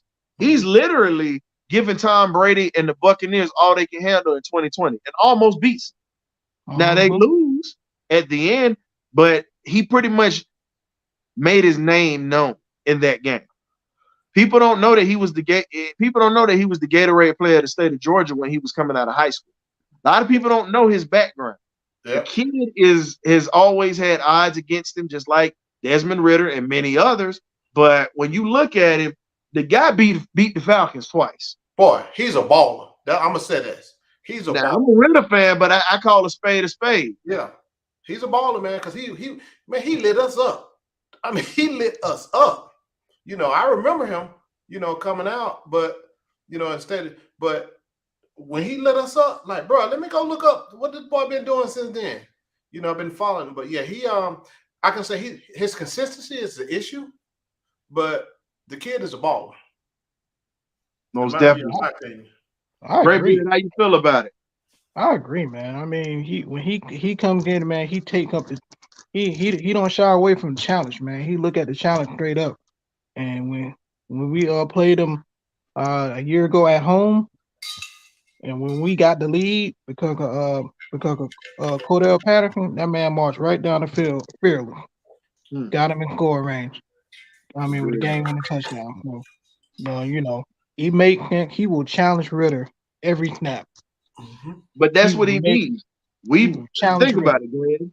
We've never had a quarterback with competition literally behind him. Think about it. The last time we really had a true quarterback competition, you had freaking Jerry Glanville was here. Let's be real. Chris Miller was there. You had what was that? Billy Joe Tolliver that was behind him, and then you had Brett Favre behind those two. Jerry Glanville never gave Brett a chance. But let's be real. Michael Vick didn't have a true backup. Matt Schaub wasn't gonna take that job. He didn't put no pressure on him. Matt Ryan never had a quarterback to push him. Schaub and his thing. Schaub played behind both of them. So when you talk about it, both quarterbacks got to pass. But now you bring in Ridder, who's a third-round pick, who many people spoke against. If you ever go back, I was in another group. I'm not going to say too much about it. I was in another group, and we had a draft show. I was the one who said, we're going to draft Desmond Ridder. And the reason why I say that Ridder fits what we need in Atlanta, when you talk about gut, grit, and everything else that most people don't see. You don't win 44 games in college and lose only 6 for a reason. You don't just win, and it's at a basketball school. Let's get this straight. Cincinnati is a basketball school. Yeah, it is. Yeah, I don't understand the hate for him. I mean, people just dismissing him. And all I keep saying, the coaches see them in practice every day, so they know what they got with it. We don't know what we got. Yeah, you're not at practice, bro. Exactly. We can only go off of what we see on the field.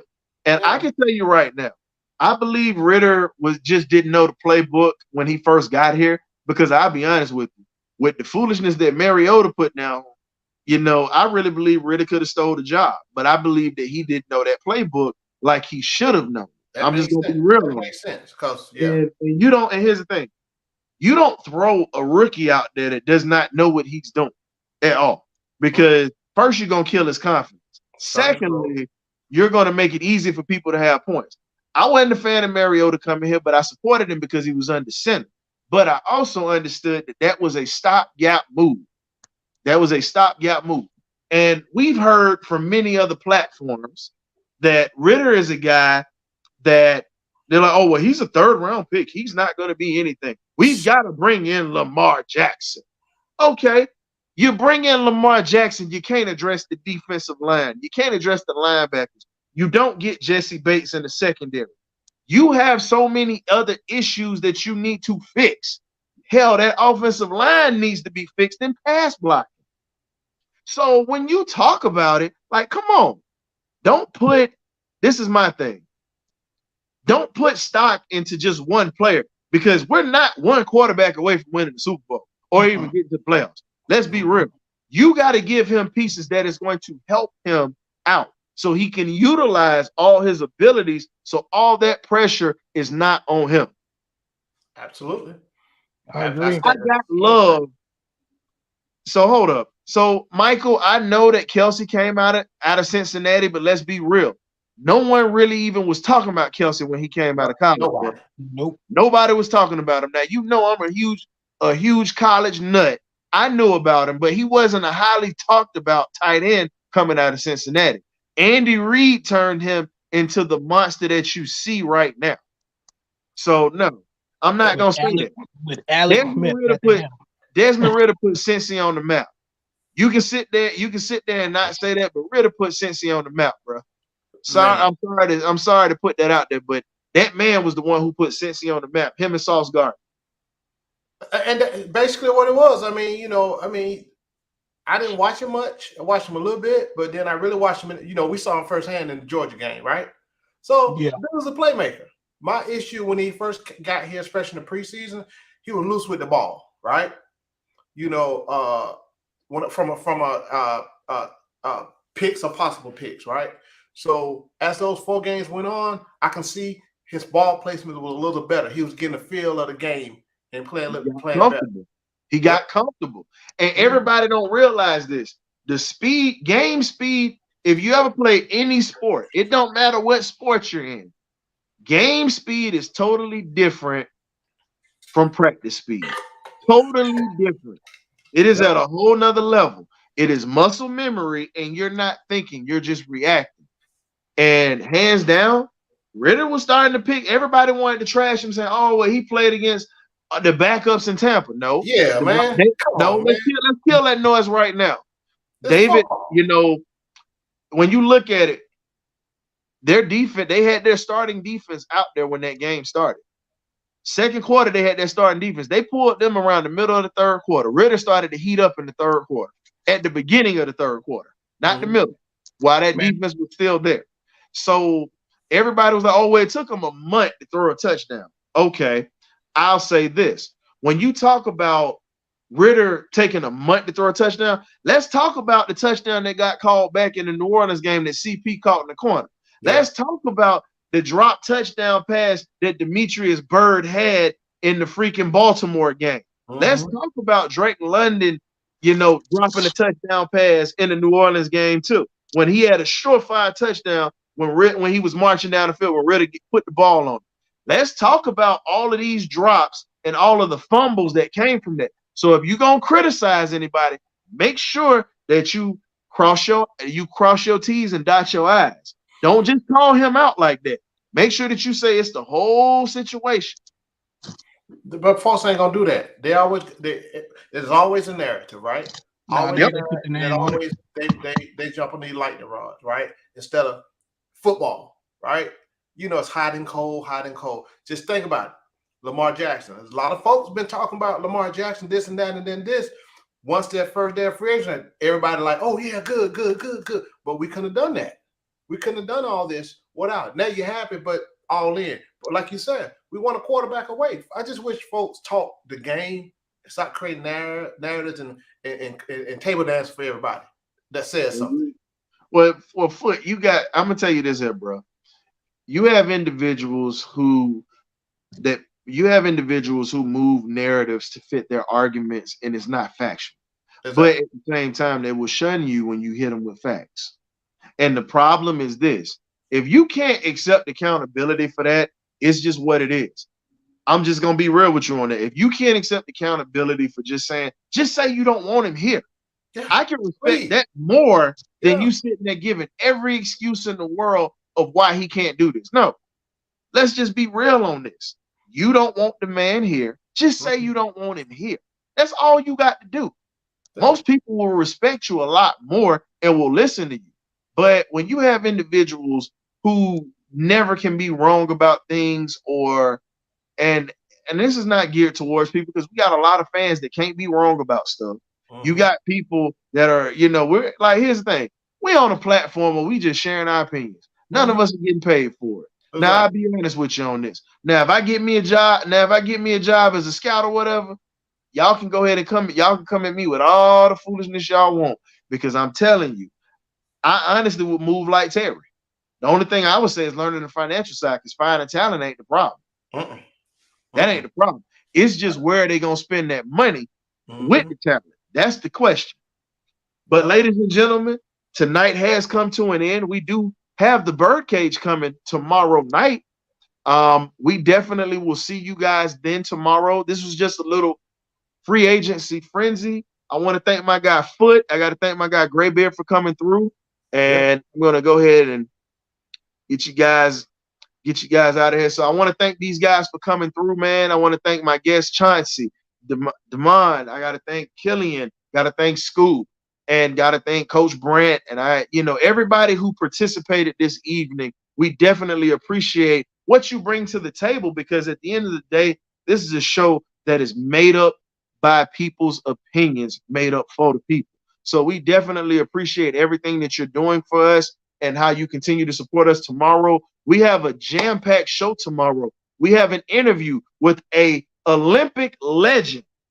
Ladies and gentlemen, Dr. Melvin Pender Jr., one of the greatest sprinters that this country has ever seen. He's going to be in the Birdcage. This man turned down 5, not 1, not 2, not 3, not 4, but 5 NFL contracts to serve the country with the U.S. Army. And he fought in Vietnam. And he's done so much as being a former professional athlete, a philanthropist, a father, a husband, a mentor. It's a big thing to bring in the man who was there during the 1968 Olympics when you saw the infamous Black Power sign with John Carlos and Tommy Smith. That was big. So we're going to have him into the house tomorrow. So he's going to talk to us about so much that he's gone through with his life, his career with the Atlanta Hawks, working in the front office. It's going to be a beautiful show tomorrow, man. Just come through. And we're going to still talk Falcon football. But we got to give one of our OGs the flowers or whatnot. So we thank you guys for coming through. I love you. Tip your bartenders, tip your waitresses. If you go to Magic City, tip the strippers, the shoe models. You already know what it is, baby. It's the Birdcage, man. We out.